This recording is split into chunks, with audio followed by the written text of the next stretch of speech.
The things that will break narcissists' heart and put them in their place. When you're with a narcissist, what's it like? Extremely horrible, incomprehensible, unimaginable.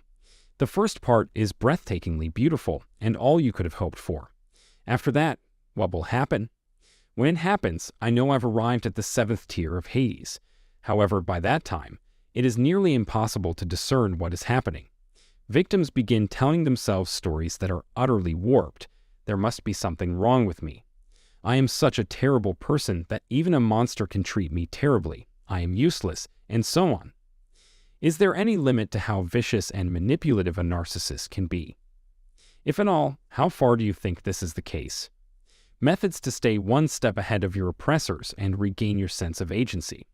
I really hope this podcast helps clarify things for you and addresses all your concerns. Please allow me to start by introducing myself to everyone here. Welcome. In this video, you will learn 5 tried and true strategies for stealing the spotlight away from a narcissist.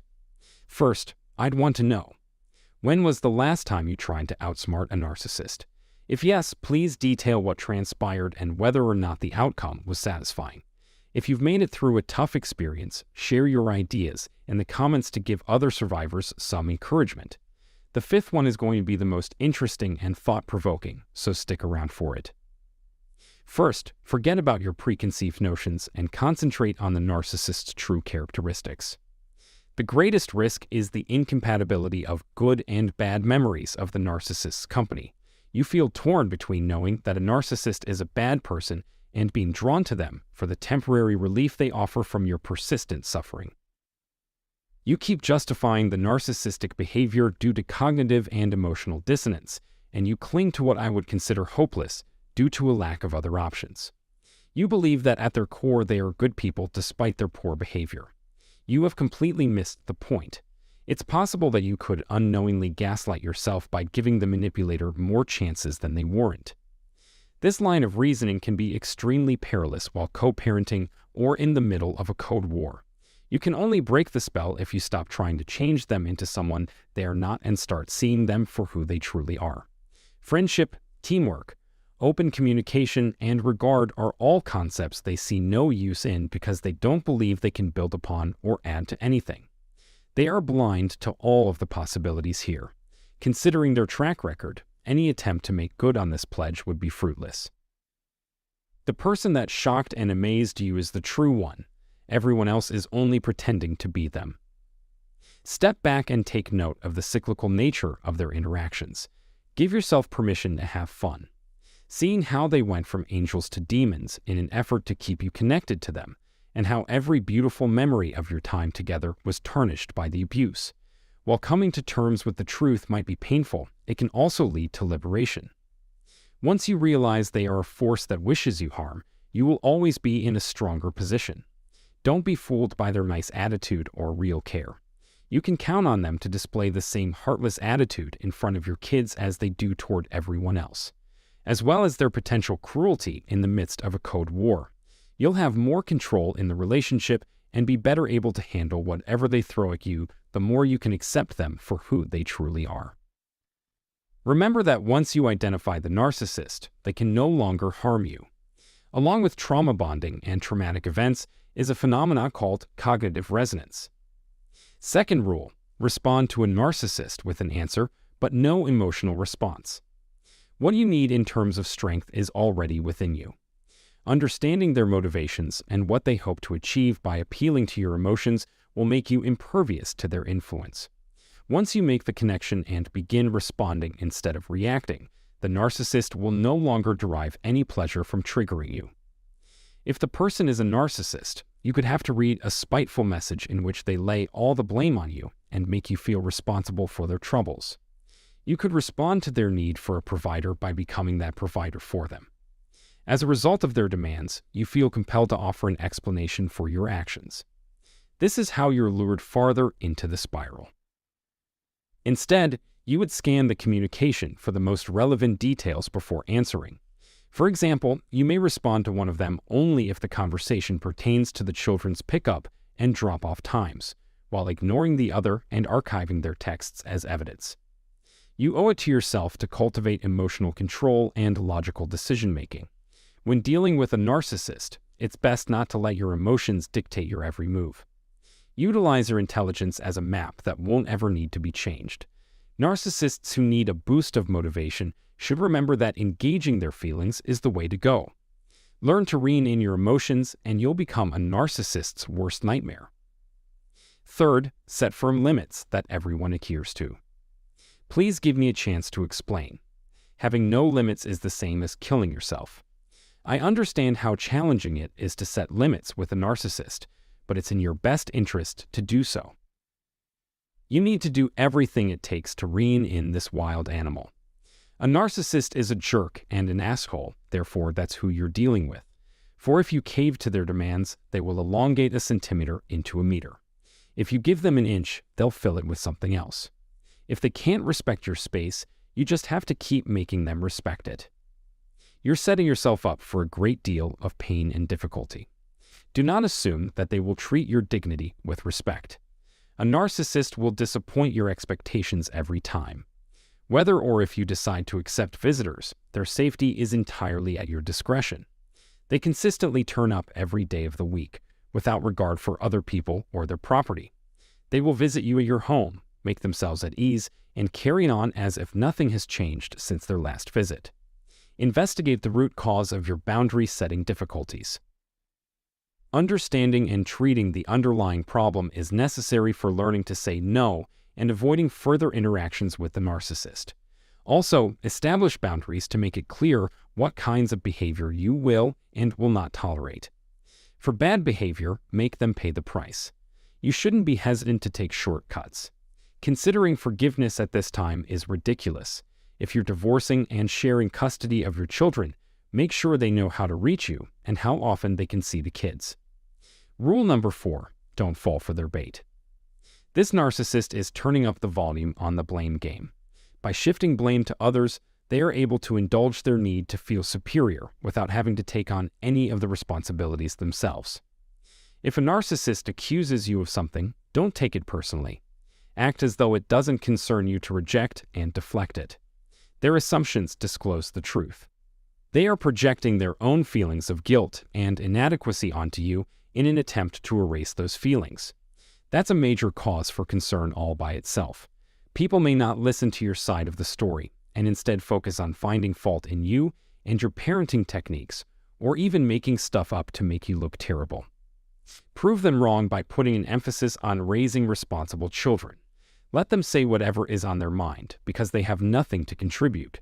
Here's a different perspective on things. Who in their right mind would listen to the advice of someone who is emotionally cold and lacks identity? Their perception of you is totally based on their own biases and assumptions, making it highly inaccurate. You already know who they are deep inside, even if they won't admit it to themselves.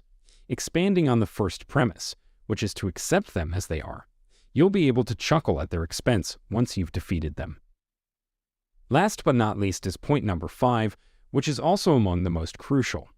Leverage their vulnerabilities into an advantage. To see the narcissist for what he or she really is, detach yourself emotionally and objectively and watch his or her predictable, repeating actions. If you can keep your emotions in check long enough to observe a narcissist, you will be able to predict their behaviors and triggers with pinpoint accuracy. You might even be able to condition some of their behavior if you can do all I just mentioned. That doesn't mean narcissism is an essential part of being one. It's a requirement of the rules. Can you find a weapon to defend yourself from their torture?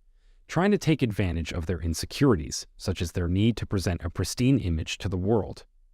Discovering their wants and needs can help you provide the service they seek while also securing the benefits you seek. What I have in mind here is a slow trickle of liquid. Get their cooperation by playing on their baser motivations and the need for instant gratification. If you put in the time and effort to plan, you can do anything.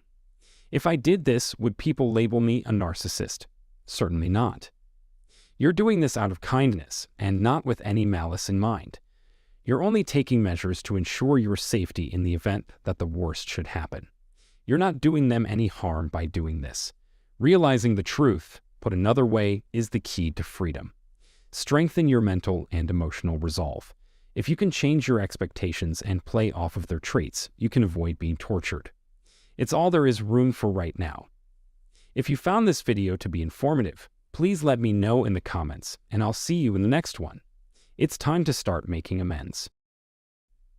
The things that will happen when narcissists begin to lose power over you. The emergence of narcissistic characteristics is the subject of today's video. If you enjoyed learning about the traps that bring narcissists to despair, please like and share this video. But before you go off on a tangent, I'd like to get back to the core point. Having a child has a way of melting the hearts of even the most jaded of people. People fall in love easily because they are still young and innocent, but they will grow up and learn better in the long run. Their frustration builds up over time, and they eventually snap. Sooner or later, when they are given more responsibility, you'll see a marked change in their personality. Listen more carefully, ask more questions, show more interest, and help out more regularly. Nothing else is more important than that. Victims of narcissistic abuse have been instructed or come to believe that they must perform these things. As you now know, narcissists inevitably decline with age. The level of abuse is rising rapidly. When challenged with gaslighting, manipulation, or plain lies, anger and hostility only grow stronger. Focusing in on what matters most is essential. It's important to remember that a narcissist's capacity for empathy is like a boat with a hole in the bottom. You can't make me like it, no matter how much time and effort you put into it. Empathy is empathy, no matter how much effort you put into manipulating it. It runs out rapidly and needs to be replenished frequently. This means that narcissists will need to stock up on supplies from more than one location. Everyone is coming up with their own plan of attack to get the job done. Somatic narcissists, for example, are highly confident in their own physical attractiveness and use this to gain attention. Some narcissists are driven by material success, while others seek power. Sometimes they have a lot of sway over things, but we know that all of the ways they get the supplies are temporary, ephemeral, and not sustainable in the long run. Not a single thing hasn't changed. People are said to be somatic narcissists if they rely solely on their physical appearance to get what they want: attention, admiration, adulation, acceptance, validation, etc. That's just what becoming older does to people. When the physical consequences of old age finally set in, they begin to tremble. Skin begins to show signs of aging in this group. As a result, they are no longer as reliable as they previously were. Their muscles weaken and give out from lack of use. Once their skeletons finally give out, only then do they surrender. Losing the approval of others is the worst thing that can happen to a narcissist. To the extent that the narcissist loses all sense of self-control, this is the time when they are at their worst. They are no longer able to influence the world around them. People no longer have faith in their leadership. It's humiliating to them, but they can't seem to help themselves. The most devastating effect is on their self-esteem. The haughty atmosphere has been dispelled. Then, when order breaks down, they use the cruelest methods available to kill, maim, and control the populace. A wounded animal is more dangerous than a healthy one, which you must know. A wounded tiger is much more dangerous than a healthy one. It's the same with a damaged narcissist who acts more viciously, destructively, and violently because they are so angry at themselves that they have no other option except to act like a beast. This causes them to become a more formidable enemy as they age. Because of this, we should anticipate no changes as time goes on. Many of the folks who have been feeding them have started to leave recently. Narcissists have used up all their options for acquiring more resources.